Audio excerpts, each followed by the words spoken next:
دیکھیں، ایک تو ہے حضرت عمر رضی اللہ تعالیٰ عنہ کا مشہور واقعہ ہے کہ آپ نے کچھ خواتین سے پوچھا تھا کہ عورت کتنا صبر کر سکتی ہے مرد کے بغیر، تو بعض صحابیات نے بتایا کہ 4 مہینے. تو حضرت عمر نے قانون بنایا کہ جو مجاہدین محاذ جنگ پہ لڑ رہے ہیں 4 مہینے سے زیادہ دور اپنی بیویوں سے نہیں رہ سکتے.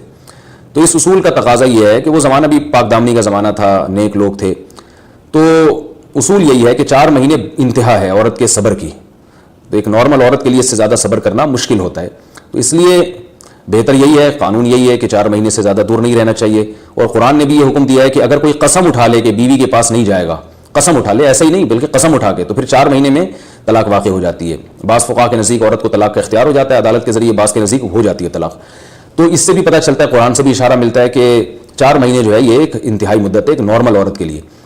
تو اس زمانے میں تو اس کی اہمیت اور زیادہ بڑھ گئی ہے. وجہ اس کی ہے کہ بے حیائی، موبائل، انٹرنیٹ پر بےہودہ چیزیں، یہ سب چیزیں انسان کی شہوت کو بڑھاتی ہیں، مرد کی بھی اور عورت کی بھی. تو اس لیے بھائی میں تو آپ کو مشورہ نہیں دے سکتا کہ آپ 2 سال بیوی سے دور رہیں. میں بدگمان نہیں ہو رہا، بہت سے لوگ 4 سال دور رہتے ہیں، ان کی بیویاں بھی پاک دامنی کے ساتھ زندگی گزارتی ہیں، خود بھی بڑے نیک شریف بن کے زندگی گزارتے ہیں. بہت سے ایسے لوگ الحمدللہ ہمارے معاشرے میں ہیں.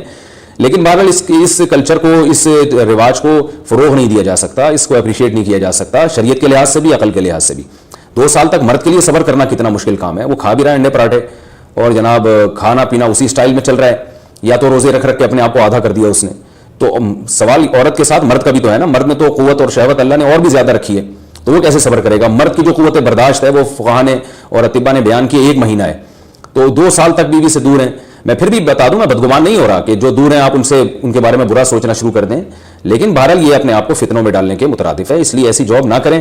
2 سال تک بیوی سے دور ہیں، یا تو بیوی کو ساتھ لے کر جائیں یا بیوی کے ساتھ ہی رہیں. کہیں ادھر ہی کم پیسوں میں انسان گزارا کر لے بیوی بچوں کے ساتھ، یہ زیادہ اچھا ہے. زیادہ پیسوں کی لالچ میں بیوی بچوں سے دور رہنا. باقی بیوی آپ کی راضی ہے اس جاب پہ، یا آپ کے پاس کوئی آلٹرنیٹ ہے ہی نہیں، آپ جاب چھوڑ کے آئیں گے تو آپ کو لالے پڑ جائیں گے کھانے پینے کے، تو ایک مجبوری ہے. مجبوری کے حکام الگ ہوتے ہیں، لیکن نارملی اس کی بہرحال ترغیب نہیں دی جا سکتی. دیکھیں قرآن مجید میں اللہ نے ارشاد فرمایا نا، یوم یفر المرء من اخیہ وامہ وابیہ وصاحبتہ وبنیہ. قیامت کے دن کی ہولناکیوں کو اللہ نے بیان کیا کہ انسان اپنے باپ سے دور بھاگے گا، بیٹے سے دور بھاگے گا، بھائی سے دور بھاگے گا. جہاں بیوی کا تذکرہ آیا تو یہ نہیں کہا کہ بیوی سے دور بھاگے گا، بلکہ فرمایا اس سے دور بھاگے گا جو اس کے ساتھ رہا کرتی تھی. یعنی صاحب کہتے ہیں ساتھ رہنے والے کو، صاحبہ سے دور بھاگے گا. تو اس سے پتہ چلتا ہے کہ قرآن میں اللہ نے بیوی کو جو ڈیفائن کیا ہے نا، اس کی جو صفت بیان کی ہے وہ یہ کہ جو آپ کے ساتھ رہتی ہے. تو جب شادی ہو گئی تو سمجھو بیوی پھلترو کی طرح چپک گئی ہے آپ کے ساتھ، جہاں جاؤ گے آپ کے ساتھ جائے گی. تو قرآن سے بھی اشارہ ملتا ہے کہ بیوی سے ساتھ رہنے کی چیز ہے. اب آپ 2 سال، پھر ایک دفعہ تھوڑی ہوتا ہے کہ 2 سال کے لیے چلے گا 2 سال بعد واپس آئے. جو باہر جاب کرتے ہیں وہ تو پھر آئے 1 مہینے بعد پھر 2 سال کے لیے چلے گا. ان کی تو ساری جوانی باہر ہی گزر جاتی ہے.